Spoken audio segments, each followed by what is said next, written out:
Hey, how's it going, everybody? All right, thank you for having me. This is really cool. I love this basement. It's pretty awesome. You guys having a good time so far? Awesome. How about the lady comes first? That was pretty fantastic, right? Awesome. Really glad I got to see you guys again without paying anything. I got in free at the last show too. It was really great. There's perks to being a Rinaldi. That's the only one. That's the only one. Yeah. But this is my first time here. My friend Eric Trundy told me about this show, and he said, "Yeah, Mike, there's this really eccentric guy who lives in a lake house, and he wants you to come do a show at his lake house at night." So I said, "I don't know, man. That sounds like the beginning to a lot of horror movies. I don't know if I want to come and do that." And then he said, "There's free beer, so here I am. Brought my own ball gag and everything." So. Then I saw this chest of children's toys in the other room, and I was like, "Let's do it. Let's get this going." Yeah. Nice. No, I came from work this morning. When I'm not doing comedy, I work at a bar. I'm a bartender, and I guess doing stand-up comedy is kind of like ruined me for customer service because I can't keep my mouth shut. I can't be polite anymore. So this woman the other day, she came in and she ordered a margarita. And she looked like kind of young, so I asked her for her ID, and she got mad at me. She goes, "I just graduated from UNC Greensboro. You don't think I'm old enough to buy a margarita?" And I was like, "Nah. Sorry. Your degree from UNC Greensboro is not a valid form of government ID. Go ahead and add that to the list of things you'll never get in life with a degree from UNC Greensboro." So it's like margarita, a real job, and then into the real UNC. It's about an hour that way. Start driving. So yeah, management didn't really like that. I had to talk with HR about that for a while. And no joke, they told me that when I get angry at work, I need to start using a safe word. Like a code word for when I'm gonna lose it. So I'm gonna give you an example, like if I'm getting real angry and I come storming into the kitchen and I'm like, "I'm gonna stab the dude at table 12 in the neck with a fork."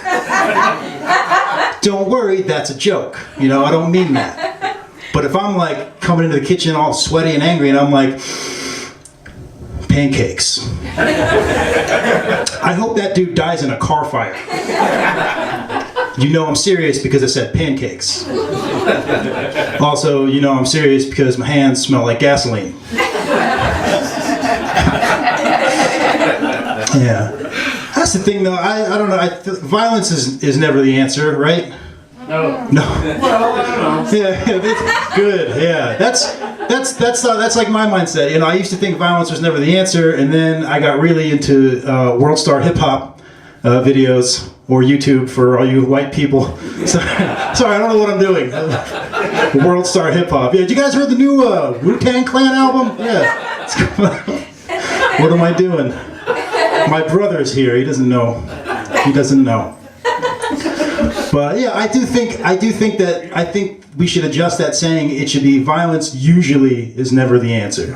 Usually violence is never the answer. And I found that out when I watched this video online of a moon landing conspiracy theorist getting punched in the face by Buzz Aldrin. I don't know about you, but that's about the most appropriate use of violence I've ever seen in my life. You don't just walk up to the second man on the moon and tell him he didn't go to the moon. You don't do that. You're going to cause problems. I mean, shit, I hit my brother in the face when he said I never beat Donkey Kong. I beat Donkey Kong, guys. I will fight to my last breath defending that high score. Man. But I think it's like walking up to Michael Jordan and just being like, "Man, you weren't in Space Jam." Like, let's be real, guys. He was in Space Jam, okay? That's like I would say his greatest accomplishment. All right, it's like his third greatest accomplishment. Because after like 2 championships, like, all right, give it a rest, Michael. We've had enough. Oh man, Space Jam's an interesting film, though, huh? You guys watched it? Anyone watched Space Jam recently? I never watched it. Never watched it? You are in for a treat. No, it's like I get really into films, I tend to look a little too deep, but it's like I was watching Space Jam the other day and it's like, Space Jam, innocent children's movie about Michael Jordan playing basketball with the Looney Tunes, or a subtle allegory for institutionalized racism in America. Think about it. If the Looney Tunes don't win that basketball game, they become slaves. That is the plot of the movie. They get taken to outer space and made to be slaves by Danny DeVito. Yeah, I don't know. They meant for him to play an alien, but he just looks like Danny DeVito in that movie. I don't know. He looks the same. Yeah. And I was thinking about, like, I heard the rumors there was going to be a Space Jam 2 with LeBron James. That's cute, you know. In the sequel, he signs with, you know, the bad guys, and then he just destroys the Looney Tunes 3 years in a row. So that's, you know, that's 3 Space Jams he's won now, in addition to his NBA championships. Then you got Space Jam, you know, now they're all slaves, though. All the Looney Tunes are all slaves. So now you got Space Jam 3, 12 Years a Tune. There's some very, very off-putting scenes of Elmer Fudd and Yosemite Sam whipping Daffy Duck. It's not pleasant. But anyway, that's the pitch I made to Warner Brothers. They didn't haven't called me back. I'm going to crowdfund this thing. It's going to happen. Yeah, it's fun. It's a fun little joke. I like that one.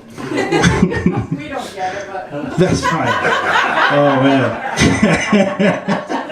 I think you're just outside my demographic of 18 to 25. I think you're just outside of it. She wasn't invited either.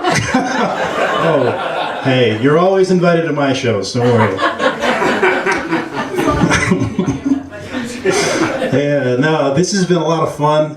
Thank you so much. I might need a ride home though, guys. My car is kind of on the fritz. I don't know if it's going to get me safely home. I need to get a new car. I don't have a lot of money, so my options are limited. So I was thinking about either getting a van or like a scooter, because with the scooter is going to save me money on gas, and the van will save me money on rent. So that'll be really good. But there's image problems with both of those cars. You know, like I could be driving around Greensboro in a van, and they'll be looking at me like, "Ooh, that guy, probably a sex offender." But on the other hand, you know, if I'm driving around Greensboro on a scooter, they're gonna be like, "Ooh, that guy looks like a sex offender with a drinking problem." So I don't know. You know, I think I'm gonna get the van. I'm gonna go with the van. All right. Well, I hope you guys are having fun so far. That's about all I'm going to do for you. So coming up next, this next guy is very funny. You can catch him at Good Nights the week before Christmas if you want. If not, you know, that's fine too. We'll have him back here sometime. Everybody put your hands together. Give a big welcome to Andy Woodhull.